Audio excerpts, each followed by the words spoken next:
सदगुरु कबीर साहब एक ऐसे अनूठे सत्पुरुष जिनका संदेश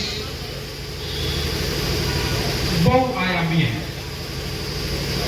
हम उन्हें एक सीमा में नहीं बांध सकते, इसलिए जिसकी जैसी दृष्टि रही उन्होंने सदगुरु कबीर साहब को उस दृष्टि से देखा है। कुछ लोग सदगुरु कबीर साहब को छोटे छोटे सीमा में बांध कर रखे हैं। उनके प्रगट पर बहुत सारी भ्रांतियां भी लोगों ने पैदा की। सबसे पहले भ्रांति तो ऐसी पैदा कर दी जब उन्हें जानकारी नहीं, फिर भी उन्होंने ये बात कह दी कि वो एक विधवा ब्राह्मणी की संतान है। ये बात किसी को पता नहीं है, इतिहासकारों ने केवल लिख दिया है, कहा जाता है, सुना जाता है, लेकिन कोई प्रमाणित नहीं है। हमारे हुजूर गंज इमाम साहब ने एक बार प्रयागराज में जो कुंभ हुआ उसमें बहुत बड़े बड़े विद्वानों को बुलवाया था। महादेवी वर्मा, राम कुमार और बहुत से संत। उस समय हजारी प्रसाद द्विवेदी नगरी प्रचारणी सभा के अध्यक्ष हुआ करते थे। हिंदी साहित्य के बहुत बड़े विद्वान,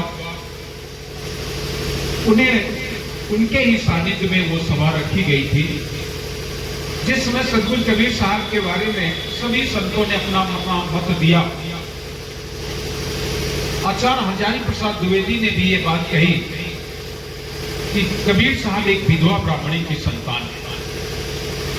तो हमारे साहब हुजूर गंज इमाम साहब बोले, द्विवेदी जी आपने बहुत अच्छा उपकार किया, कम से कम हमारे सदगुरु की माता को आपने ढूंढ निकाला कि वो एक विधवा ब्राह्मणी की संतान है। मैं आपसे केवल एक ही प्रार्थना करना चाहता हूं कि आपने उनकी माता को तो बता दिया, कम से कम उनके पिता को भी बताने का प्रयास करें। हमें बताएं कि उनका पिता कौन है। इतना ही नहीं, जिस माता को आप विधवा ब्राह्मणी कह करके कह रहे हैं, कम से कम उसका नाम तो बता दें। उस विधवा ब्राह्मणी का नाम क्या है? आखिरकार वो विधवा ब्राह्मणी थी तो कभी न कभी तो सुहागवती रही होगी, तो उसके ही पति का नाम बता दो। आखिरकार वो विधवा ब्राह्मणी थी तो किस कुल की थी? दुबे, तिवारी, चौबे, पाठक, मिश्रा, अवस्थी, दीक्षित, पाड़े, शुक्ला, वाजपेयी, कुछ तो बताओ ना भाई। अन्य सभी लोगों के बारे में आपको पता है कि किस कुल के हैं, तो उस विधवा ब्राह्मणी का भी तो आप कम से कम बताएं कि किस कुल की है। आचार्य हजारी प्रसाद द्विवेदी तुरंत हाथ जोड़ के खड़े हो गए और बोले, ये भूल मेरे से हुई है। मेरे मन में विचार आया कि कबीर पर कुछ लिखा जाए। हमें जैसा जहां कुछ मिला, लेकिन उनके जन्म के उत्सव के बारे में मुझे कहीं कुछ प्राप्त नहीं हुआ। हमने लिख दिया कि विधवा ब्राह्मणी की संतान है और समय रहते हम इसे खत्म कर देंगे।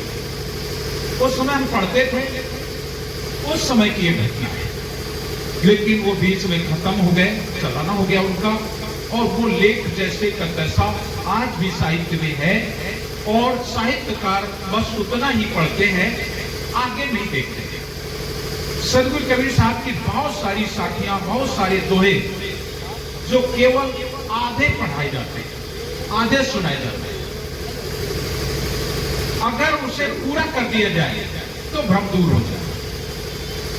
आज साहित्यकार केवल उतनी बात को लेकर के बैठे। पहले तो मैं आपको एक और घटना सुना दूं।